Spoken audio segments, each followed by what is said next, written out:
The 7 deadliest weight loss sins that you definitely want to avoid if your goal is to sustainably lose 6 to 9 pounds every single month until you hit your final fat loss goal and to sustain that for life. Ideally, this goal for a man is being below 15% body fat and below 22% body fat for females, right? So let's look at the list I have compiled. I'm not saying that these 7 mistakes are something that everyone makes or everyone should avoid, right? I mean, everyone should avoid it, but not everyone makes it. And I'm not saying that this list is official, but I made this list for you because as someone who has spent 9 years in the health and fitness space and have coached over hundreds of people in the past 4 years, and officially with my coaching business, I have helped over 50 men completely transform their lives, craft a new body for themselves, sustainably get below 15% body fat and double their energy level throughout the day. I think I have some receipts to show you that what are the mistakes that you want to avoid and how to avoid them the most simple, the most time efficient, and the least tedious way. So here's the list, and number 1 on our list is neglecting your sleep. But what the hell has sleep to do with your fat loss transformation, right? So it might be a little bit confusing, so I brought these 4 glasses, right? All of these 4 glasses have some water in them. And these 4 glasses represent 4 really important key hormones in your body that either contribute or take away from your fat loss journey. So let's say how they contribute or take away. Okay, this one over here is testosterone. Testosterone is proven to increase your lean muscle mass and decrease your body fat mass, or at least contribute to fat loss. The higher your testosterone is, the more likely you are to succeed with your fat loss goals. Okay, but if you're not sleeping deep enough, if your sleep quality is poor, not necessarily quantity, so it's not about how many hours you sleep, it's how deep you sleep, how much you spend in the deep sleep phase, and so on and so on and so on. So it's very important that you actually do track your sleep. It doesn't matter if it is a Oura ring or a hoop band, or you just keep a sleep diary, just track your sleep, get some data on it. What gets measured gets managed. It's absolutely true, but if you have like a handsome and brilliant coach, he will send you an Oura ring as a part of his service. I don't know who could it be. But anyway, here is your testosterone. If you're not sleeping deep enough, if your sleep quality is poor, you know what happens? It decreases. So your fat loss will be even more difficult. Okay, what is this?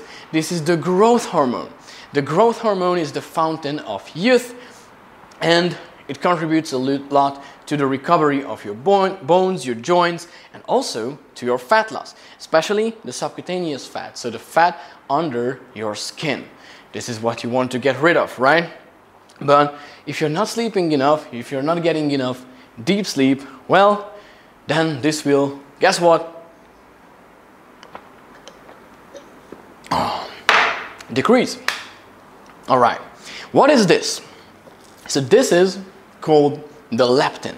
This is the satiety hormone. So how much food you should eat, or like what quantity of food you should eat to feel satiated, to feel full. All right, and the poorer your sleep quality is, well, guess what?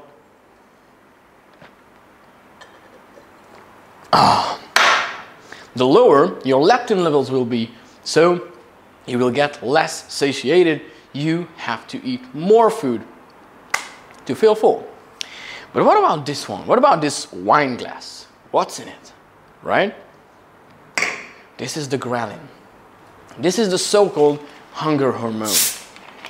And the less deep you sleep, the poorer your sleep quality is, the more of it will you produce. And then suddenly, oops. Oops. Wow. Have you seen that? Overspill. So you will be hungry as hell all the way through your entire day, and you will eat everything in plain sight. Or at least you are more likely to overeat. And if you don't mind, I won't drink this full glass. Anyway, this Spanish aquapana is not bad. All right, but now that you are aware of the importance of sleep for your fat loss journey, what is the next on our list? All right, the next one is obsessing over calories. Okay, because every fitness coach, everybody tells you that you have to count calories, you have to track your nutrition, and so on and so on and so on. So you start checking the labels and everything then. So here is this Oreo cookies, right? How many calories? How many calories is that? Oh, okay. So one portion of this is 158 calories. Did you know that half a pound of ground beef is kinda the same amount of calories than one 30-gram portion of this? So remember, not all calories are created equal. So like 150 calories of this can't be compared to 150 calories of this. So guys, before you start obsessing over calories, look at actually what you are eating. You want to eat high volume foods that take up a lot of space in your stomach, but they are low in calories, so low in energy, right? So you can actually eat more. So even if you fucked up your sleep entirely and you want to eat more because your leptin levels are low, your ghrelin levels are high, you're hungry as hell, you want to eat more and more and more and more, and you need more food to feel satiated, but here comes the ground beef to your rescue, or for example, potatoes, sweet potatoes. Like those are carb sources with very high size, or like very big size. They are large in size, but very low in calories. So they help you a lot. Go for high volume foods. I have a friend who says this takes up a lot of, how do they call it, stomach real estate, right? So you want this real estate in your stomach to be taken up by foods which are large in size but low in calories, right? And you don't have to be obsessed over calories, you don't have to count them, and you know, if you have eaten enough like large food during the day and you still have enough space to move around with your calories, with your daily food intake, there's no problem with eating a couple Oreos in the evening.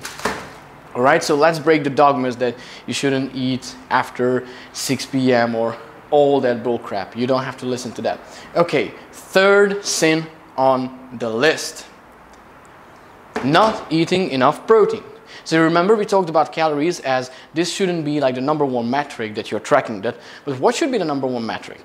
That's the amount of protein that you eat during the day. So there are plenty of lean protein sources available, for example, chicken breast, turkey breast, tilapia, this 95% organic, 95/5, you know, fat and protein distribution. Ground beef, so minced beef is very good. Okay, what else? I mentioned tilapia, shrimp, salmon, tuna, lean cottage cheese, skyr yogurt. So if you happen to live in the US and in North America, Europe, especially Scandinavia, there are these Icelandic yogurts called skyr, S-K-Y-R. Very low in fat, super high in calories, very similar properties to the low-fat Greek yogurt, which is also an excellent protein source. Low-fat cottage cheese, also low-fat cheese. All right, what else you can go for? Plenty of seafood that I mentioned, sirloin, tenderloin, filet mignon, and a lot of different protein sources that you can go for. Also eggs, egg whites. So plenty of options for you. String cheese, beef jerky. I could go on for days, right? But prioritize these protein sources in your diet because they will satiate you. And proteins are the most so-called metabolically active macronutrients. What the hell does it mean?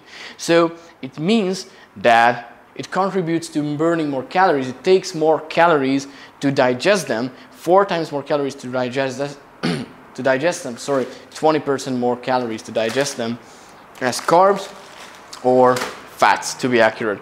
Okay, so metabolically active, and they contribute to the growth of your muscle, right? And the more muscle you have on your frame, the faster your metabolism will be, because muscle is expensive to maintain for your body, so it will take up a lot of energy just to maintain, just to stay there. So even at rest, you burn more calories as a person who is less muscular than you. I'm not saying you have to be like a big ass bodybuilder or something like that, but have a decent muscle mass that will protect you from injuries or protect you from muscle atrophy or imbalances when you get older, sorry. So a lot of different things that muscle mass protects you. Have a decent muscle mass on your frame, work for it, right? It's not that difficult. 2 to 4 times in the gym, high intensity training, and plenty of protein, ideally 1 gram of protein per every pound of your body weight. That's the kind of like the golden rule. And as long as you can keep yourself to it, calories won't be as much important as tracking protein. So track your protein first, because that protein also takes up so much real estate in your stomach that you're less likely to eat junk food. And, you know, we're less likely to eat other macronutrients as well. They are not necessarily junk food, they are sources of energy, but you know what I mean. You will eat less food that are not protein if you eat a lot of protein, because they take up real estate in your stomach, right? And they make you feel satiated, all right? But if you have already optimized your sleep for that, it shouldn't be a big problem. So it will be the easiest thing for you to do, to stick to a high protein, like 80% high protein whole food diet, and 20%, you know, you can go for the fun foods. So what is the fourth sin that you guys are committing against your fat loss, sabotaging your health transformation journey? So on my list, at least, well, you know what I'm talking about. So sometimes when you finish with a long day of work, you're dealing with your customers, you're dealing with clients, you know, or you may be working a high-performing job, you've worked your 12 hours a day, you come home and you just start stress snacking because these Oreo cookies, you know, they mean a relief to you. Way too good. Honestly, even as a fitness coach, you have to appreciate junk food sometimes. And yeah, you start stress snacking. Okay, what is the solution then? Well, you want to make sure that you create a low cortisol, a low stress environment for yourself. And how you actually do that? First, as I mentioned, as number one priority, you prioritize your sleep, you optimize your sleep, all right?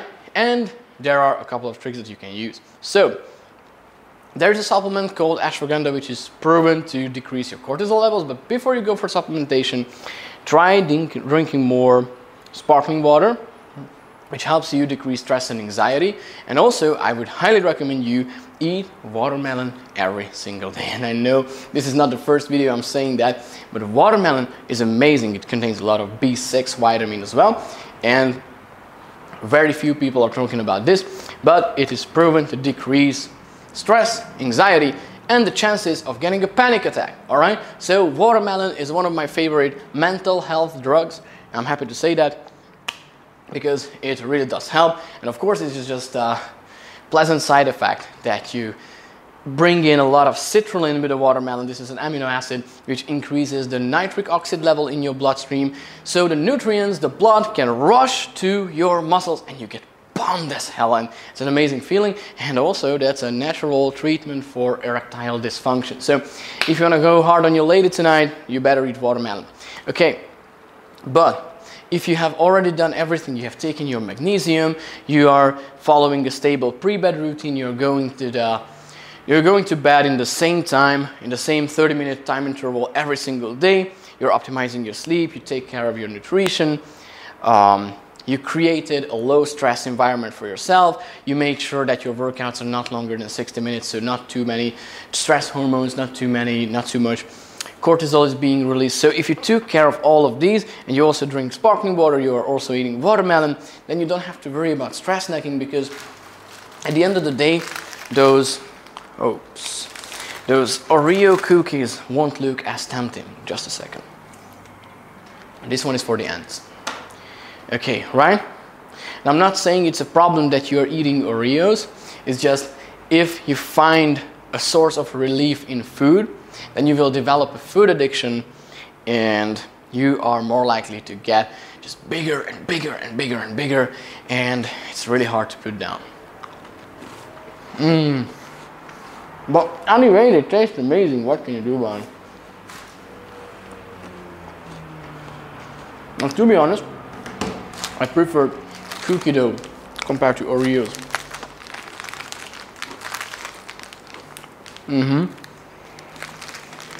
150 calories per 30 grams. You know, it's quite a lot for such a small cookie. But anyway, What is the next sin on our list? It's very interesting because I said fad diets. And you can often hear me throwing some stones on fad diets because they are all about eliminating entire groups of nutrients or restricting yourself too much that you, for example, cannot eat Oreos, right? So, there are vegans who say that this is bullshit, this ground beef. There are people who say that, okay, you shouldn't eat carbs. Like, for example, they say that, okay, this apple, this is gonna kill you. These are the keto dudes. Or there are guys who say, okay, don't eat fat. Low-fat diet. So this butter is a no-go. What the hell is wrong with you guys, right? You're restricting people, and of course, the diet starts working because, okay, you started advertising your 90-day challenge, and people get rolled in. They get some results because what they do, they start eating less, or they start regulating what they are eating, what they are putting in their bodies. Of course, they will start losing weight, but what will happen afterwards when the 90-day challenge is over? They will gain all the weight back. Why? Because they start eating like craps again, right? So the problem is that you're not cultivating nutrition habits. Instead, you're putting them on a diet. You're putting yourself on a diet, and then when the diet is over, because you look at it as a period in your life, you will gain the weight back, because you should look at it as a lifestyle, not as a diet or as a period, right? I'm on a diet. No. You're not on a diet, you're on a self-torture protocol, and once it is over, like a yo-yo, your weight is coming back, and then it's coming back down, and it's coming back down. So like you're swinging yourself throughout the entire year. You're repeating this for a decade, and then you just give up because you will be disappointed. And if you want to avoid this kind of disappointment, eat a holistic diet. Do not neglect or cut out any kind of food groups. Just develop those habits that I was talking about, that 80% of the time you're eating high protein whole foods, and 20% of the time you can include your fun foods, for example, the Oreos, right? If you can maintain this balance, you are less likely to cheat on your diet. Actually, you will never cheat on your diet because you are loyal to your nutrition, right? I like this word nutrition much more because you are nourishing your body, right? You're giving it all it needs, and then in return your body will grant you with hormonal balance, a nice body composition, and total control and autonomy over how you shape your body, right? Your body loves you if you love your body and if you feed it well. So it's nutrition, not diet, right? Okay, so avoid fad diets because they were not made for, you know, everyday people or like I'd say majority of the population, because some of these diets were created to treat chronic illnesses. So if you don't have epilepsy or you don't have certain kind of digestive issues that would require you to follow a keto diet or a carnivore diet or a vertical diet, a low FODMAP diet, then yeah, please don't fall for these scams, right?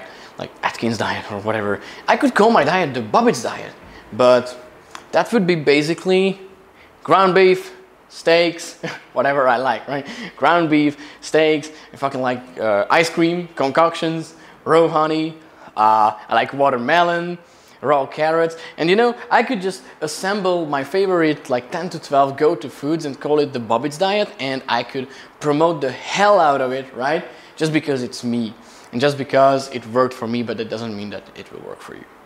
Or for example, I pick a disease that I cured with my diet. So for example, I could say that, okay, on my diet protocol, I helped 20 clients get off of CPAP, so now they can sleep peacefully without having to be attached to a machine that helps them breathe or whatever, right? I could say that, I could claim that, I could actually show you the proof of that, but that doesn't mean that my diet will work for everyone, right? So that's why I advise against fad diets, and I would always follow a personalized nutrition protocol that is tailored to you, and it includes a couple of go-to foods or go-to recipes that you can always stick to, because the less you have to think about what you want to eat or what you need to eat, the easier it will become, because you will have these staples in your diet, you will have these go-to foods, and it's just so easy to stick to that. It's so easy to make them because you have this kind of routine, you have this kind of rhythm going, and the remaining 20% of the time you can eat whatever the hell you want, because it won't really affect your body composition or your metabolism. So see, I'm eating ice cream every day, sometimes I'm eating Oreo as well, still got my veins on my abs and stuff like that, because I taught my metabolism to work in my favor.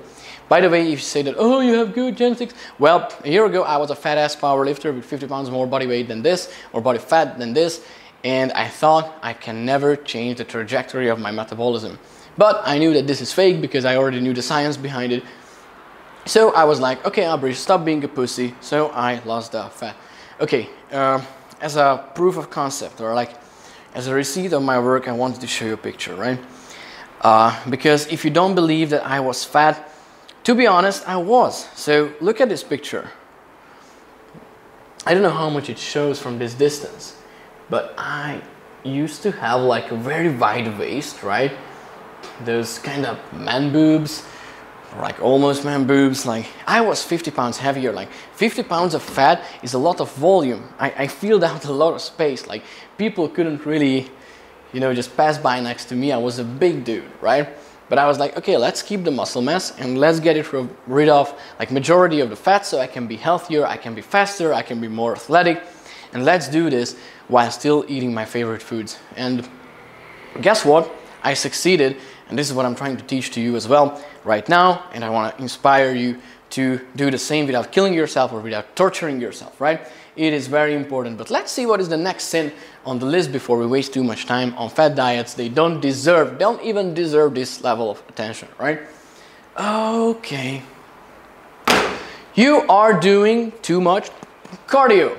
So you're trying to run, you're trying to jog, you're trying to do some fighting, you are grinding on the elliptic trainer, on the treadmill, and so on and so on and so on, and you are neglecting, for example, weightlifting or resistance training. So you have to provide your muscles some resistance to incentivize them to keep themselves and to grow. Why it is important? Because the higher your muscle mass is, as I mentioned, the faster your metabolism will become, because your muscle uses that energy to maintain itself. So what I'm saying with this is that if you are an overweight person who grinds on the treadmill hours every single week, you won't burn as many calories as a person who has a higher amount of muscle mass, lifts 2 to 4 times a week, or does calisthenics, trains at home 2 to 4 times a week, and only does cardio like 1 or 2 times. Because at rest, that other person, so when he's resting and, you know, he's just sitting on the couch doing nothing, even burning more calories than you do, because you do not focus on intense resistance training. So you have to provide your muscles with some kind of resistance, so they have to do some work in order to be able to maintain and also to further develop themselves. So you are motivating, you're incentivizing your body to keep that muscle mass on and to further grow it. So you require more calories just to exist, right? So you can have more space to eat, right? It's not that bad.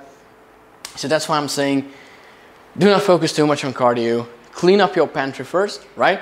Do not have too many junk food around. Of course, every once in a while you can have some Oreos, that's completely fine.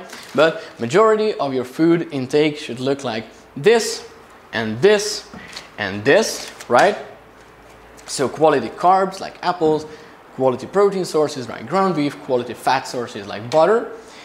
And once you got this sorted, you don't have to be focusing too much on cardio. People overuse cardio because they think that this is for fat loss, but cardio training is mostly for the health of your heart, your lungs, your respiratory system, and your mental health. So I do understand why you like doing cardio. I like doing some forms of cardio as well.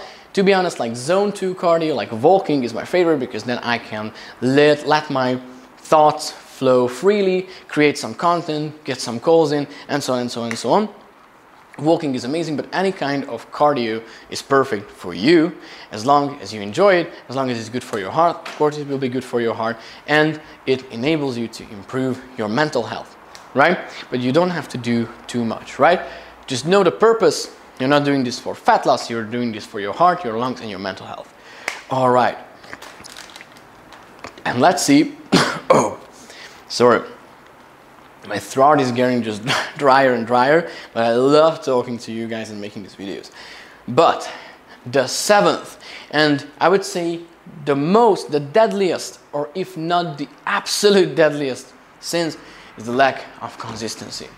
That you can't sharpen, you can't strengthen your brain enough to do what it takes to lose that fat. The game plan is pretty simple. The types of foods, the protocols for your sleep, the way that you should train is all laid out in front of you, but you still can't strengthen your brain enough to be consistent. You're still procrastinating, you're still thinking you're not strong enough to do this, or you're not ready, this is not the right time, or you're too old for this. You keep setting up these barriers, setting up these mental limitations, and then you become inconsistent. You can't stick to this. So this is one of the reasons that your mind is not in shape yet. If you want to get your brain in shape, I really recommend you to watch my previous videos where I help specifically with that. But another reason of inconsistency is that the plan is not tailored to you. So the problem is, you start cookie cutting, either like not this type of cookie cutting, but like copying a pro athlete's or a celebrity's routine, which is not sustainable, which was not made for you. And then you either get bored or you just get fed up with it, because it doesn't feel natural to you. It's boring as hell. It's hard, it's tedious, you're torturing yourself. And anyway, you're not being paid for this by Hollywood, are you? Right? So then why follow these routines, right? So this leads to burnout. You want to go 120% intensity, but you just keep failing, your recovery is betraying you a little bit. Then you just give up and say, okay, I'm not doing this anymore. So I would rather have you just perform at 80% for the entire year than just perform at 120% for only 3 weeks. You definitely want to avoid it, right? So you don't want to be that kind of person who just goes there in full send, full motivation, and then stop for the rest of the year, because then what's in it for you? What's in going all in, balls deep for 3 weeks and just stopping for the entire rest of the year? It's just not making sense for me. So you want to be lean and energetic for life. You want to be a vital, strong and sexually active 70-year-old in the future.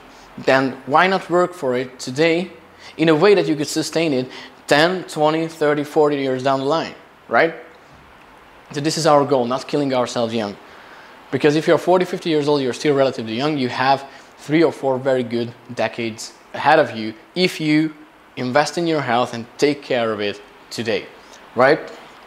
So you don't want to torture yourself with cookie cutter routines or unsustainable protocols if you want to stay consistent. So these are the two main factors of consistency. Get your mind in shape and follow a protocol that works for you, that's tailored for you, okay? And if you keep these rules that I've been talking about in this video, you can do it by yourself, you can do it for yourself. But if you feel like, okay, you don't really have that level of accountability, or you are not an expert on this topic, or you're not really trusting yourself with this, you feel like you would need some help for a while to craft up a routine like this for you, what we do in the Demi Cycle Protocol, and you would need someone who helps you throughout this entire process, then I highly recommend you to book a free call below, down in the description, and we will come up with a routine for you that enables you to lose 6 to 9 pounds every single month, even when eating Oreos. Get in the best shape of your life with less than 2 to 3 hours of time investment per week, right? And we will make sure that your sleep and recovery is perfect. You're hitting consistent 85 plus sleep score nights in a row for several weeks and forever going on. So if you're interested in this, feel free to book a free call with us, but only if you are ready to be consistent, right? If you don't have your mind in shape yet, you haven't watched those videos yet, or you're just not the type of person who is ready to get committed, then let's not waste each other's times, right?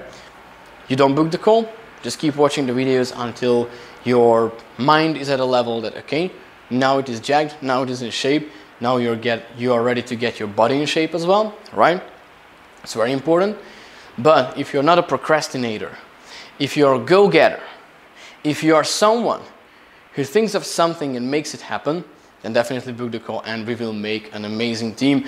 And guys, thank you for watching this video. Hopefully you gained some clarity on what are the 7 deadliest sins of weight loss transformations that honestly that you don't want to lose weight, you specifically want to lose fat. That's very important. Hope at this point you have some clarity on your mind, the most important things, the most important rules to keep yourself to and live by. And hopefully it gave you some kind of a relief that, okay, I can still enjoy life, I can still eat Oreos and have an amazing body, have amazing energy levels and confidence about myself. Because at the end of the day, this is what really matters, how you feel and how you perform. And on top of that is just a cherry on the top that, okay, how you look, right? Because ultimately that will also influence how you feel about yourself and how you approach life in different situations. So, hope you find this useful. If you did so, please like, share it with your colleagues, your family members, your team members, and so on. Anyone who is important for you and you want them to live another 30, 40 years at least. Because we are training for longevity, we are not training to become bodybuilders. Even though you do that. So, I respect you, respect the hustle, but this channel is probably not for the bodybuilder types or the gym rats or the, you know, these gym bros, right? Okay, but thanks for watching. Let me know if you have any further questions or comment or yeah, anything in the comments below. If you need some more clarity on this, I'm happy to answer, or hit me up on social media in the DMs and we can chat. And yeah, I guess bon appetit. Enjoy your fat loss with Oreos. This is so fucking good.